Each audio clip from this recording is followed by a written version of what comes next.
Hello friends, Madanapalle ప్రస్తుత కాలంలో ఎందుకు మదనపల్లిలో క్రైమ్ రేటు ఎక్కువ పెరిగిపోతుంది ఇప్పుడు చూద్దాం.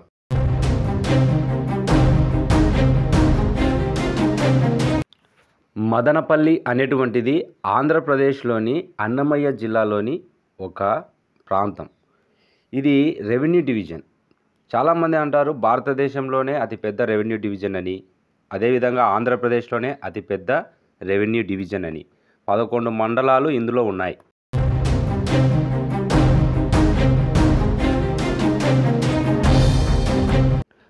ఈ మదనపల్లిని ఆంధ్ర ఊటీ అని కూడా అంటారు. ఇందులో చేనేత పరిశ్రమ, టమాటా మార్కెట్, పర్యాటక రంగం అంటే హార్స్లీ హిల్స్ అలా చాలా ఫేమస్. మన జనగణమన రచించినటువంటి రవీంద్రనాథ్ ఠాగూర్ గారు బీటీ కాలేజ్ అంటే థియోసోఫికల్ కాలేజీ మదనపల్లిలోనే రాశారు.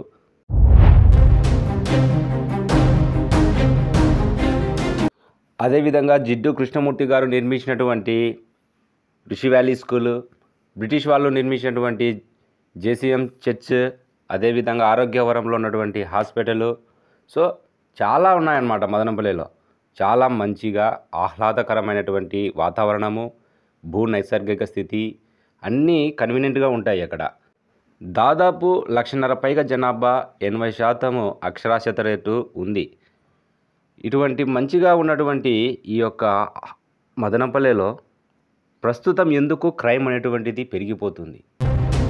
ఎప్పుడైతే మనము లెక్చరర్స్ వాళ్ళ 2 కూతుళ్లను మూఢనమ్మకాలతో హత్య చేశారో అప్పటి నుంచి క్రైమ్స్ అనేటువంటివి ఒక్కొక్కటి మనకు తెలుస్తూ ఉన్నాయి. ఇటీవల రీసెంట్గా 1 వీక్ కిందట మదనపల్లి అయోధ్య నగర్లో ఒక వ్యక్తి తన తల్లిదండ్రులను ఘోరంగా కొట్టాడు ఆస్తి విషయంలో. సో నిన్న వచ్చేసి ఒక దివ్యాంగురాలను ఇంట్లో నుంచి ఖాళీ చేయించారు సిటీఎంలో. ఆ అమ్మాయికి మాటలు కూడా రావు. ఇలా చాలా క్రైమ్స్ జరుగుతున్నాయి. అంటే ఆ లెక్చరర్స్ వాళ్ళ కూతుళ్లను చంపిన దానికంటే ముందు నుంచే క్రైమ్స్ అనేటువంటివి జరుగుతున్నాయి. కానీ అవి అంతగా వెలుగులోకి రాలేదు. అది నేషనల్ వైడ్గా వచ్చేసి క్రైమ్ అనేటువంటివి ఆ లెక్చరర్లు జంట హత్యలు చేసినాడు కదా, అది ఎక్కువ వచ్చింది. ఆ తర్వాత చాలా వస్తూనే ఉన్నాయి. ఎందుకు ఇంత క్రైమ్ రేటు పెరిగిపోతుంది మదనపల్లిలో?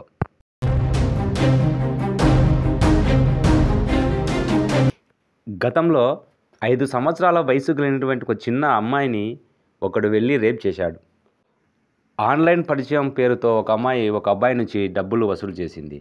ఒకడు ఏటీఎంలోకి వెళ్ళి కత్తి చూపించి డబ్బులు డ్రా చేస్తున్న వాళ్ళ నుంచి డబ్బులు తీసుకున్నాడు. తర్వాత ఇంకొక అమ్మాయి బీటీ కాలేజీలో బీఎస్సీ చదువుతుంది. అంగళూరులో ఒక అబ్బాయిని ప్రేమించింది. తర్వాత వేరే వాడిని పెళ్లి చేసుకుంది. మళ్ళీ ఆ అబ్బాయితోనే కాపురం అక్రమ సంబంధం కంటిన్యూ చేసింది. చివరకు ఆ యొక్క పెళ్లి చేసుకున్నటువంటి వ్యక్తిని 10 రోజులలోనే ఉరివేసి ఇద్దరు చంపేశారు. సో ఈ విధంగా ఉన్నాయి. తర్వాత ఇంకొకడు నరకడం. ఇక్కడ మహాశివరాత్రికి అక్కడ కొన్ని బాగా జరుగుతాయి అన్నమాట. ఏంటివి? ఆ యొక్క శివాలయాల దగ్గర అక్కడ మూఢనమ్మకాలతో నరబలులు కూడా ఇచ్చిన సందర్భాలు ఉన్నాయి. ఎంతో మంచి కాలేజీలు ఉన్నాయి. విశ్వం కాలేజీ, మిట్స్ college, Rishi valley, BT college, education ఉంది, అన్నీ ఉన్నాయి, మంచి వాతావరణం ఉంది. అలా జరుగుతున్నాయి. కారణం ఎందుకు? ఇవే కాదు, ఇంకా చాలా క్రైమ్ రేట్స్ ఉన్నాయి ఇక్కడ. అక్రమ సంబంధాలు, ముఖ్యంగా కొట్లాడి పెళ్ళైన తర్వాత భర్తతో కొట్లాడి అక్కడ పుట్టింటికి వెళ్ళిపోయే కేసులు. ఇదంతా కేస్ స్టడీ చేసిన వాళ్ళు చెప్పారనమాట. అది మనం చెప్తున్నాము. ఇదేదో ఊరికే కల్పించి చెప్పడం లేదు. పేపర్ చదువుతూ సోషల్ మీడియా చూస్తే ఎవరికైనా ప్రస్తుతం రేటు పెరిగిపోతుంది. దీన్ని అరికట్టాల ఆ బాధ్యత మనకు ఉంది సమాజంలో. అది తెలుసుకోవాలి మనము. ఇప్పుడు మనము మదనపల్లిలో ఎందుకు క్రైమ్ రేటు పెరిగిపోతుందంటే ఒకే ఒక కారణము మెయిన్గా చెప్పుకోవాల్సింది ఏదంటే, ప్రజలు వచ్చేసి రహస్య పద్ధతి అనేటువంటి వ్యవస్థను ఎక్కువ పాటిస్తున్నారు. రహస్య పద్ధతి అంటే ఏంటంటే వాళ్ళు తప్పు చేసి ఎవరికి తెలియకుండా దాచిపెట్టుకుంటారు. దీన్నే మనము సామెతలో ముసుగులో గుద్దులాట అంటాం కదా, అలా నాకు ఎవరికి చూడలేదులే అనుకొని వాళ్ళు తప్పు చేసి దాచిపెట్టుకుంటారు. ఎవరైనా అక్కడ ఆల్కహాల్ అంటే లైసెన్స్ ఉండేదే బార్లో కానీ వైన్స్లో కానీ తాగితే అది మహాఘోరంగా భావిస్తారు. ఓకే, ఆల్కహాల్ తాగడం తప్పే, కానీ తాగేటోళ్ళను మహాఘోరంగా పాపంగా వాళ్ళు భావిస్తారు. అలా అని వాళ్ళు తాగకుండా ఉంటారంటే ఖచ్చితంగా సీక్రెట్గా వెళ్ళి వాళ్ళు తాగుతారు. సో ఇలా ఒకటే కాదు, వాళ్ళు క్రైమ్ చేసి దాచిపెట్టుకుంటారు తెలియకుండా. ఇలా చేయడం వల్ల క్రైమ్ చూసిన వాడు కూడా ఏమనుకుంటాడంటే ధైర్యంగా చెప్పలేడు అనమాట ఆ క్రైమ్ను.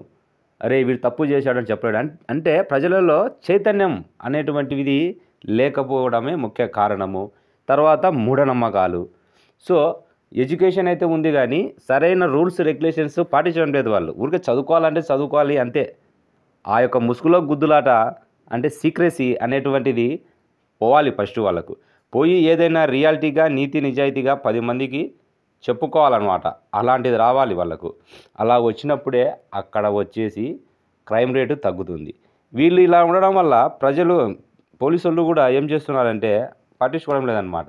సో నేను ఎవరిని తప్పుపట్టలేదు, అది ఉండే విషయం చెప్తున్నాను. దాదాపు 70% ఆఫ్ పీపుల్ ఇలానే చైతన్యవంతం లేకుండా మూఢనమ్మకాలు పాటిస్తూ సీక్రెసీని మెయింటైన్ చేస్తున్నారు. అలా సీక్రెసీని మెయింటైన్ చేయడం వల్లనే ఇన్ని గొడవలు వస్తున్నాయి. ఓకే ఫ్రెండ్స్, ఇది కేస్ స్టడీ. ఇది నిజమే, అబద్ధం కాదు. ఏదైనా ఉంటే కామెంట్ చేయండి friends. Okay, thank you for watching.